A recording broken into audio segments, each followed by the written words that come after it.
Hello friends, आगामी विधानसभा चुनाव में अगर आप प्रोजाइडिंग ऑफिसर या अन्य पोलिंग पार्टी में आपकी ड्यूटी लगी है तो आपके लिए यह वीडियो बहुत ज़रूरी है।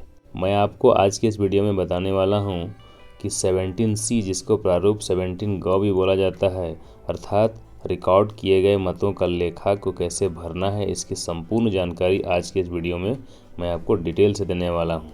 इसलिए अगर वीडियो पसंद आएगा तो ज़रूर लाइक कीजिएगा और चैनल में नए हैं तो सब्सक्राइब करना भी ना भूलें।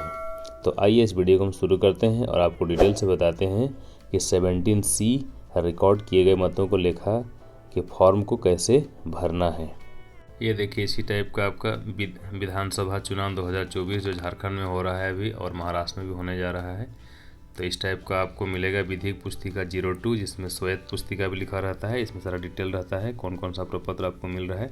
इसी टाइप का इसी के अंदर आपको मिलेगा, ये डमी है, देखिए ECI ने डमी दिया है। सबसे पहले निवेदित मतों की सूची है, इसी के ठीक नीचे आपको मिलेगा 17C रिकॉर्ड किए गए मतों का लेखा। यही फॉर्म है, यह डमी है, देखिए हूबहू यही आपको मिलने वाला है। पहला पेज में इसी टाइप का रहेगा, देखिए यही सैंपल है और उसका ठीक पीछे तरफ उसका पिछला हिस्सा में इस टाइप का है, देखिए ये डमी है, इसी टाइप का आपको रहेगा सेम टू सेम।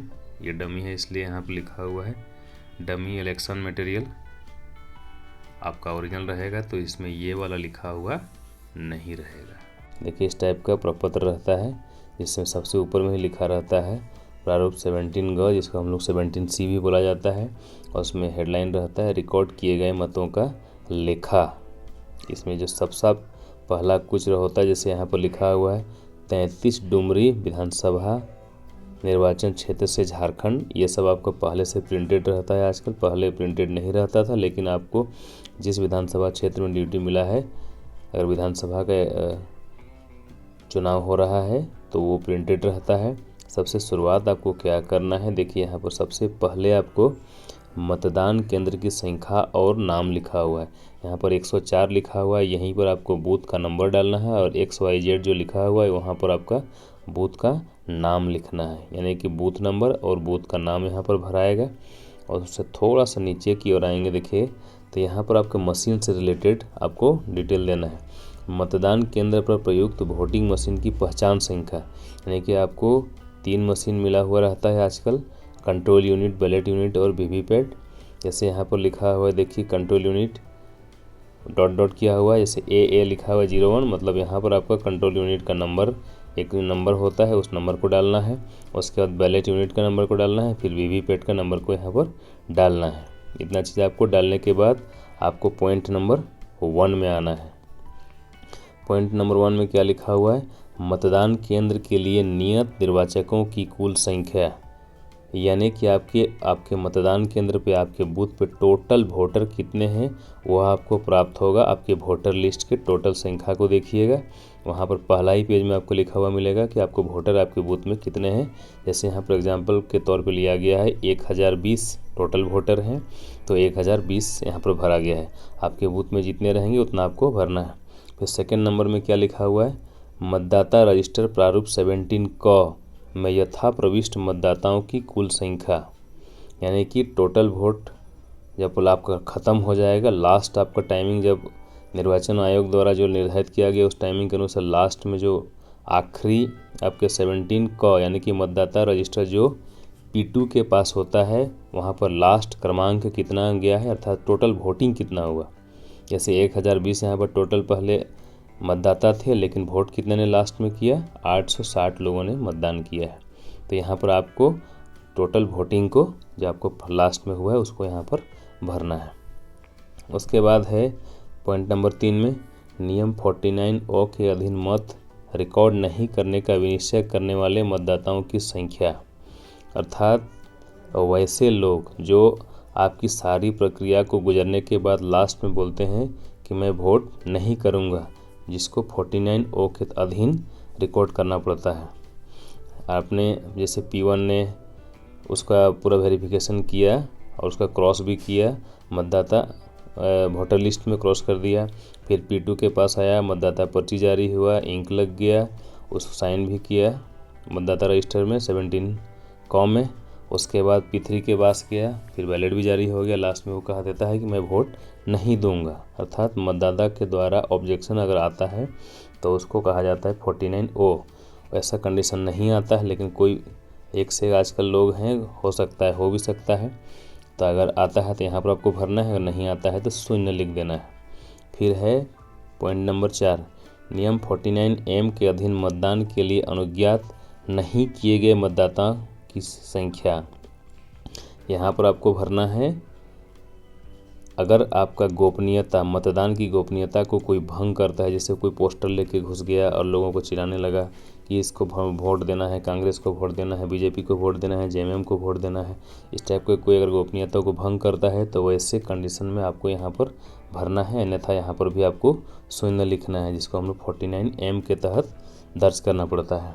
उसके बाद आता है पॉइंट नंबर 5, नियम 49MA के अधीन रिकॉर्ड किए गए परीक्षण मतों को घटाए जाने की आवश्यकता होगी।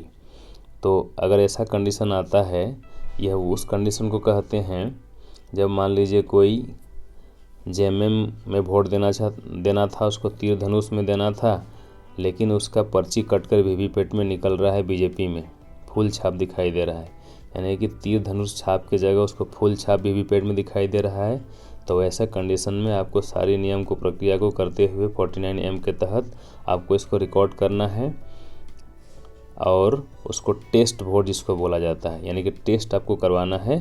वैसे परीक्षण मत उसको कहा जाता है, उसको आपको यहाँ पर रिकॉर्ड करना है। वैसे कंडीशन नहीं आता, क्योंकि जो कंट्रोल यूनिट VVPAT वगैरह जो रहते हैं, CU BU और VVPAT सारे प्रक्रियाओं से गुजरने के बाद टेस्ट किया जाता है, उसके बाद ही आपको दिया जाता है, इसलिए ऐसा कंडीशन नहीं आता है। फिर भी एक से एक लोग रहते हैं, हो सकता है अच्छा से देख नहीं पाया, लेकिन फिर भी आपको बोलेंगे कि नहीं मैं फूल छाप में देना चाहता था, लेकिन हाथ छाप का वहाँ दिखाई दे रहा है।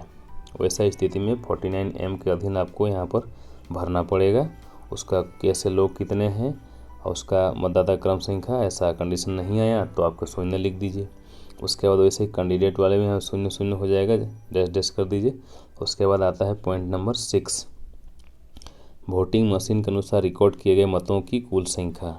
वोटिंग मशीन यानी कि मतदाता रजिस्टर में जितना लोगों ने वोट दिया उतना ही यहाँ पर भी आएगा, दोनों सेम होना चाहिए, याद रखिएगा। पॉइंट नंबर 2 और पॉइंट नंबर 6 दोनों सेम होना चाहिए। जैसे फिर से मैं दिखा दे रहा हूँ, यहाँ पर मतदाता रजिस्टर 17 क के तहत 860 लिखे थे, तो यहाँ पर भी वही आएगा, क्योंकि रजिस्टर में जितना आएगा मशीन में भी उतना ही आएगा, जिसको हम लोग कंट्रोल यूनिट में जितना कुल संख्या रहेगा उसको यहाँ पर भरना है 6 नंबर 860 में।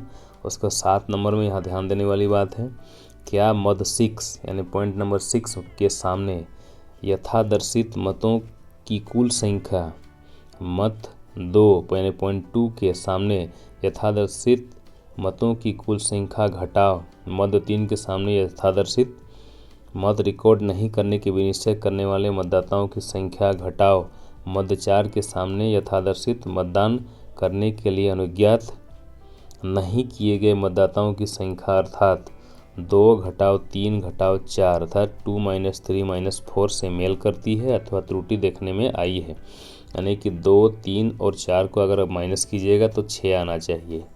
जैसे कि देखिए हम लोग यहाँ पर 2 में 860 लिखे हुए हैं, यहाँ पर पॉइंट नंबर 2 में 860 लिखे हैं। अगर 2 को 3 से घटाएंगे 3 तो 0 है, 4 भी 0 है, यानी कि 860 में से 0 घटा देंगे तो कितना आएगा, 860 ही आना चाहिए। यही पूछा जा रहा है पॉइंट नंबर 7 में। तो यहाँ पर आपको लिखना है क्या, अपने पेन से लिखना है, हाँ मेल करती है, कोई त्रुटि नहीं पाई गई है। ये पेन से आपको लिखना है, त्रुटि होगा तो समझ जाइए आप कुछ न कुछ गलती हुआ है, इसलिए यहाँ पर लिखना है हाँ मेल करती है, कोई त्रुटि नहीं पाई गई है। ये पेन से आपको लिखना है छोटे छोटे अक्षरों में। उसके बाद पॉइंट नंबर 8 में आइए, उन मतदाताओं की संख्या जिन्हें नियम 49B के अधीन निविदित मतपत्र जारी किए, अगर जिसको हम लोग कहते हैं टेंडर वोट अगर होता है तो पॉइंट नंबर 8 में मेंशन होगा, अन्यथा आपका 0 होगा। अगर नहीं हुआ है तो 0 लिख दीजिए, नील लिख दीजिए। उसके बाद आपको निविदित मतपत्रों की संख्या देना है, मैंने पॉइंट नंबर 9 में जो टेंडर वोट है उसका डिटेल, जो मतपत्र आपको मिला हुआ है उसका डिटेल देना है। प्रयोग के लिए प्राप्त यानी कि मैक्सिमम आजकल 20 ही दिया जाता है, इसलिए कुल 20 होगा। और जैसे कि क्रम संख्या से तक लिखा हुआ है। यानी अगर 20 मिला हुआ है तो 30 से 49 तक यहाँ लिख दीजिए, जो आपका क्रम संख्या रहेगा वही लिखना है। उसके बाद निर्वाचकों को जारी किए गए, यानी कि आपने कोई भी जारी नहीं किया तो 0-0 हो जाएगा तीनों में। उसके बाद अप्रयुक्त और वापस किए गए, यानी कुल कितना वापस किए, एक भी जारी नहीं किया गया मतलब 20 ही वापस होगा, और वही क्रम संख्या होगा। जो क में लिखे हैं वही ग में लिखाएगा, क्योंकि यूज हुआ ही नहीं है। इस प्रकार से साथियों आप लोग 17C का प्रथम पेज को इसी प्रकार से आपको भरना है। देखिए ये डमी है, इस प्रकार से आपको एक एग्जाम्पल के तौर पे दिखाया जा रहा है। और पेज सेकंड में पलटिएगा तो आपको पेपर सील का लेखा यहाँ पर भरने की आवश्यकता है। जैसे पॉइंट नंबर 10 सेकंड पेज में आपको मिलेगा पेपर सीलों का लेखा। जैसे पॉइंट नंबर 1 यहाँ पर है, उसका सब पॉइंट है प्रदाय की गई पेपर सील, यानी कुल कितना आपको मिला है उसका संख्या राइट साइड देखिए लिखना है। जैसे यहाँ पर 3 लिखा हुआ है, आजकल 3 ही मिलता है, और उसका क्रम संख्या कितना से कितना तक। जैसे एग्जाम्पल दिया गया यहाँ पर 11 से लेकर 13 तक, तो जो भी आपका क्रम संख्या रहेगा उसी का आपको लिखना है। और उसके नीचे सेकंड पॉइंट है प्रयुक्त की गई पेपर सील, उसका कुल संख्या। जाहिर सी बात है कंट्रोल यूनिट में एक ही पेपर सील यूज हो रहा है आजकल, इसीलिए आपको वो 01 लिखना है। उसका क्रम संख्या जैसे पहला का यूज किए हैं तो 011 यहाँ पर लिख दिया गया है, इतना से इतना तक। उसका रिटर्निंग ऑफिसर को वापस की गई अप्रयुक्त पेपर सील 3 मिला था तो एक आपने यूज़ किया तो बचा कितना 2, इसलिए 02। 11 को यूज़ किए थे तो 12 से लेके 13 तक ये वापस की गई। क्षतिग्रस्त पेपर सील यदि कोई हो तो किसी कारण से अगर पेपर सील क्षतिग्रस्त हो जाता है, फट जाता है, कट जाता है कुछ ऐसा कारण से, तो आपको उसकी संख्या यहाँ पर लिखना है। जैसे हमने 3 मिला था, 1 का यूज़ किया, 2 वापस किए, तो क्षतिग्रस्त हमारा कितना हो गया 0-0 हो गया, इसलिए क्रम संख्या यहाँ पर 0-0 नॉट अप्लीकेबल है, यहाँ पर डैश डैश कर दीजिए, हो जाएगा।